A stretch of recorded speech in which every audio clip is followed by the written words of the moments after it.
நீங்கள் பார்த்துக் கொண்டிருப்பது AJK டிவியின் புதுவை மாலை.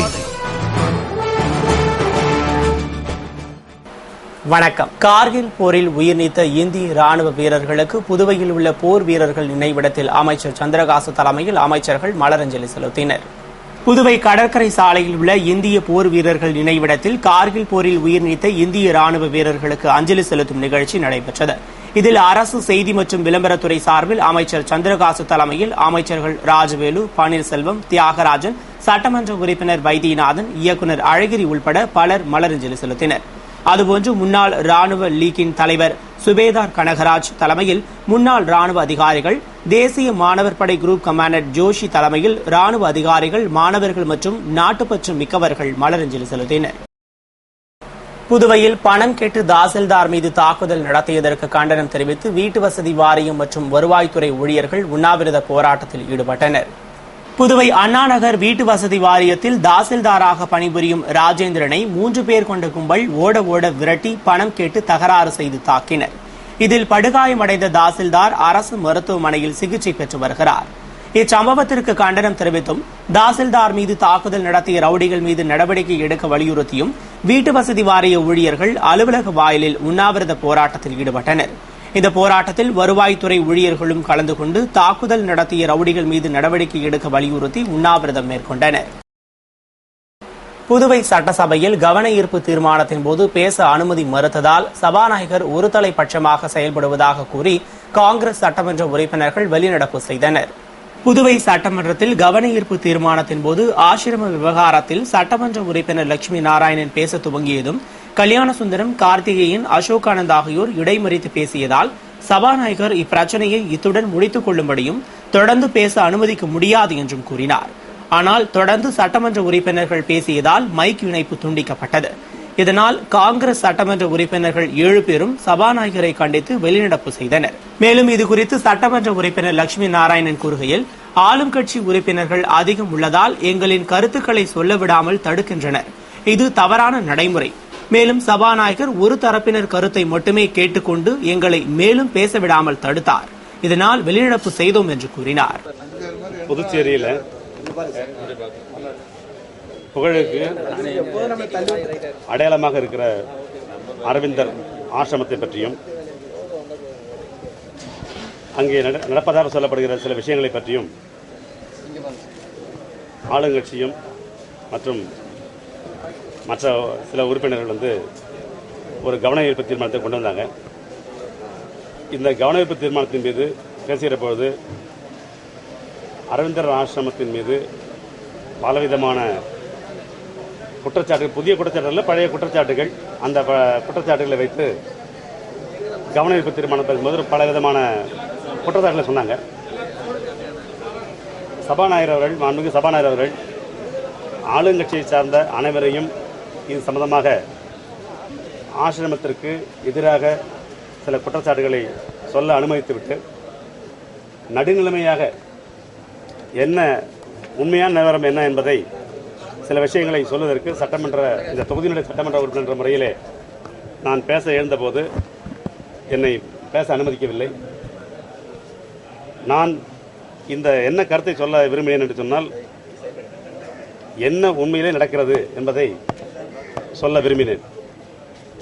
ஒரு பக்கத்தில் சொல்லப்பட்ட குற்றச்சாட்டுகள் எப்படி சில கடிதங்களை, சில டாக்குமெண்ட்ஸை கொடுக்குறாங்களோ அதே போல் மறுபக்கத்திலும் அவைகளெல்லாம் உண்மை இல்லை என்று சொன்ன சில டாக்குமெண்ட்லையும் கொடுத்துருக்காங்க. 2 பற்றியும் ஒன்றா வச்சு பாருங்கள். இதை ஒட்டுமொத்தமாக ஒரு அலிகேஷன், அதாவது குற்றச்சாட்டை எழுப்புகிற இடமாக இருக்காமல் நியாயமான விசாரணை நடத்தி அதன் மூலமாக வருகின்ற விஷயத்தை வேணால் நீங்கள் சொல்லுங்கன்ற மாதிரி தான் நான் சொல்ல வந்தோம். அதை எங்களுக்கு சொல்ல அனுமதிக்கலை.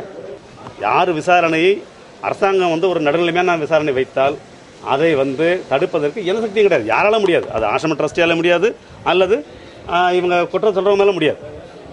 ஆனால் ஒரு சொல்லுகின்ற பொழுது அது தவறான விஷயங்களை போய் சொல்லக்கூடாது, போய் மக்களுக்கு போய் சேரக்கூடாது. அதுதான் எங்களுடைய வாதம்.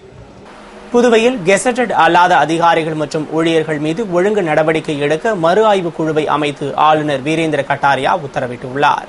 புதுவையில் 5வது ஊதிய குழு வரையிலும் அரசு துறைகளில் A, B, C, D என்று 4 பிரிவுகளில் பதவி நிலைகள் இருந்தன. ஆனால் 6வது ஊதிய குழுவிற்கு பிறகு டி பிரிவு பதவிகள் நீக்கப்பட்டுவிட்டன. அதில் ஏ உள்ளிட்ட கெசடட் பதவிகள் தவிர மற்ற பிரிவு ஊழியர்கள் மீது தற்காலிக பணி நீக்கம் மற்றும் ஒழுங்கு நடவடிக்கைகளை அந்தந்த துறை நிர்வாகமே எடுத்து வந்தது. மேலும் கெசடட் அந்தஸ்தில் உள்ள அதிகாரிகள் மீது நடவடிக்கை எடுக்க ஆளுநருக்கு மட்டுமே அதிகாரம் உண்டு. இதில் குரூப் பி-யில் 4800 முதல் 5400 வரையிலான கிரேடு பெறுபவர்கள் கெசடட் அதிகாரிகள் என்பதால் பி பிரிவில் 4600 ரூபாய் வரை கிரேடு சம்பளம் பெறும் கெசடட் அல்லாத அதிகாரிகள் மற்றும் ஊழியர்கள் மீது ஒழுங்கு நடவடிக்கை எடுக்க மறு ஆய்வு குழுவை அமைத்து ஆளுநர் உத்தரவிட்டுள்ளார். இக்குழுவிற்கு தலைவராக தலைமைச் செயலரும் அந்தந்த துறைகளின் செயலர் ஒரு உறுப்பினராகவும் சட்டத்துறை செயலர் மற்றொரு உறுப்பினராகவும் இருப்பார்கள். இதற்கான அரசாணையை அரசின் பணியாளர் மற்றும் நிர்வாக சீர்திருத்தத்துறை சார்பு செயலர் கண்ணன் வெளியிட்டுள்ளார். அமர்நாத் குகையில் அமைந்துள்ள பனிலிங்கத்தை தரிசிப்பதற்கான யாத்திரையில் பக்தர்கள் இறப்பதை தவிர்க்க அமர்நாத் கோவில் நிர்வாகம் சில கட்டுப்பாடுகளை விதித்துள்ளது. ஜம்மு காஷ்மீர் மாநிலத்தில் உள்ள அமர்நாத் குகையில் அமைந்திருக்கும் பனிலிங்கத்தை தரிசிப்பதற்கான யாத்திரை கடந்த மாதம் 28ஆம் தேதி தொடங்கியது. இதில் ஆயிரக்கணக்கான பக்தர்கள் பல குழுக்களாக யாத்திரை செல்கின்றனர். நேற்று முன்தினம் வரை பனிலிங்கத்தை 3,12,000 பக்தர்கள் தரிசனம் செய்துள்ளனர். இந்த யாத்திரையின் 55வது நாளான ஆகஸ்ட் 21ஆம் தேதி ரக்ஷாபந்தன் விழாவாக கொண்டாடப்பட உள்ளது. இந்த ஆண்டு யாத்திரையில் இதுவரை 10 யாத்ரீகர்கள் ஒரு உதவியாளர் ஆகிய 11 பேர் உடல்நலக்குறைவு காரணமாக இறந்துள்ளனர் என்று அதிகாரிகள் தெரிவித்தனர். கடந்த ஆண்டில் 6,21,145 பேர் அமர்நாத் யாத்திரை சென்றனர். இவர்களில் 93 பேர் உடல்நலக்குறைவு காரணமாகவும் 42 பேர் சாலை விபத்து மற்றும் இதர காரணங்களினாலும் உயிரிழந்தனர்.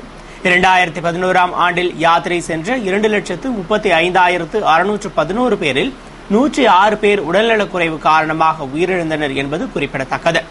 உடல்நலக்குறைவால் பக்தர்கள் இறப்பதை தவிர்க்கும் வகையில் 13 வயதிற்கு உள்ளிட்ட சிறுவர் சிறுமிகள், 75 வயதிற்கு மேற்பட்ட முதியவர்கள் மற்றும் கர்ப்பிணி பெண்கள் யாத்திரையில் பங்கேற்கக்கூடாது என்று அமர்நாத் கோயில் நிர்வாகம் தடை விதித்துள்ளது. மேலும் யாத்திரை செல்லும் பக்தர்கள் பதிவு செய்வதற்கு இந்த ஆண்டு முதல் மருத்துவ சான்றிதழ் கட்டாயமாக்கப்பட்டுள்ளது. புதுவை வில்லியனூரில் வாலிபர் அடித்து கொலை செய்யப்பட்ட சம்பவம் அப்பகுதியில் பெரும் பரபரப்பை ஏற்படுத்தியுள்ளது. இதுகுறித்து வில்லியனூர் போலீசார் வழக்கு பதிவு செய்து விசாரணை நடத்தி வருகின்றனர். புதுவை வில்லியனூர் கணுவாப்பேட்டையைச் சேர்ந்த எலக்ட்ரீஷியன் ஐயனாரின் மகன் பிரவீன்குமார் பிபிஏ படித்து முடித்துள்ள நிலையில் தனது நண்பர்களுடன் பள்ளித்தன்னல் கிராமத்திற்கு நண்பர் வீட்டு விருந்திற்கு சென்றுவிட்டு பைக்கில் திரும்பிக் கொண்டிருந்த பொழுது கோட்டைமேடு அருகே எதிரே பள்ளி மாணவர் வந்த சைக்கிள் மீது இருசக்கர வாகனம் மோதியது. இதனால் ஆத்திரமடைந்த அப்பகுதி மக்கள் அவரை அடித்து வாக்குவாதம் செய்து தட்டி கேட்டதாகவும் இதனால் இரு கோஷ்டிகளுக்கும் இடையே கடும் மோதல் ஏற்பட்டது. அதில் பிரவீன்குமார் நண்பர்கள் தப்பிச் செல்ல முயன்றபோது பிரவீன்குமாரும் அவரது நண்பர் கண்ணன் என்பவரும் தனியே சிக்கிக் கொண்டனர். இருவரும் சரமாரியாக தாக்கப்பட்டதில் பிரவீன்குமார் தலையில் படுகாயமடைந்து மயங்கி விழுந்தார். இதனையடுத்து தாக்கியவர்கள் அங்கிருந்து சென்றுவிட்டனர். இந்நிலையில் நண்பர்கள் விரைந்து வந்து பிரவீன்குமாரை ஆரம்ப சுகாதார நிலையத்தில் சேர்த்து பின்னர் புதுவை அரசு மருத்துவமனைக்கு கொண்டு சென்றபோது அவர் வழியிலேயே இறந்துவிட்டதாக மருத்துவர்கள் தெரிவித்தனர். அதைத் தொடர்ந்து அங்கு வந்த போலீசார் உடலை பிரேத பரிசோதனைக்கு அனுப்பி வைத்துவிட்டு சம்பவத்தை நேரில் பார்த்த நண்பரிடம் விசாரணை நடத்தி வருகின்றனர். மேலும் தனிப்படை அமைத்து தீவிர விசாரணை மேற்கொண்டுள்ளனர். இச்சம்பவம் புதுவையில் பெரும் பரபரப்பை ஏற்படுத்தியுள்ளது. புதுவை பள்ளி கல்வி இயக்கம் சார்பில் இந்திய ரயில்வே துறையால் ஏற்பாடு செய்யப்பட்டிருந்த அரசு பள்ளி மாணவ மாணவிகளின் கல்வி சுற்றுலாவை முதலமைச்சர் ரங்கசாமி கொடியசைத்து துவக்கி வைத்தார். புதுவை பள்ளி கல்வி இயக்ககம், தேசிய இடைநிலை கல்வி இயக்கம், கல்வித்துறை போன்றவற்றின் சார்பில் அரசு பள்ளி மாணவ மாணவிகளுக்கு இன்ப கல்வி சுற்றுலாவிற்கு ஏற்பாடு செய்யப்பட்டது. அதன்படி இந்திய ரயில்வே IRCTC சார்பில் மாணவ மாணவிகளுக்கு என்று சிறப்பு ரயில் ஏற்பாடு செய்தது. மேலும் இந்த சுற்றுலாவில் 9 மற்றும் 10ஆம் வகுப்புகளில் பயிலும் காரைக்கால் மற்றும் புதுவையைச் சேர்ந்த 435 பேர், அதாவது புதுவையிலிருந்து 143 மாணவர்கள், 151 மாணவிகள், காரைக்காலைச் சேர்ந்த 69 மாணவர்கள், 74 மாணவிகள் என அனைவரும் செல்கின்றனர். புதுவை ரயில்வே நிலையத்திலிருந்து புறப்பட்ட சுற்றுலா ரயிலை முதலமைச்சர் ரங்கசாமி மாணவ மாணவிகளுக்கு கைகுலுக்கி வாழ்த்து தெரிவித்து கொடியசைத்து துவக்கி வைத்தார். நிகழ்ச்சியில் அமைச்சர் தியாகராஜன், கல்வித்துறை இயக்குநர் வல்லவன், தேசிய இடைநிலை கல்வி திட்ட இயக்குநர் மற்றும் அதிகாரிகள் கலந்து கொண்டனர். சுற்றுலாவில் மாணவர்கள் பெங்களூர், மைசூர் போன்ற இடங்களுக்கு சென்று சுற்றி பார்த்துவிட்டு வரும் திங்கட்கிழமை புதுவை திரும்புகின்றனர்.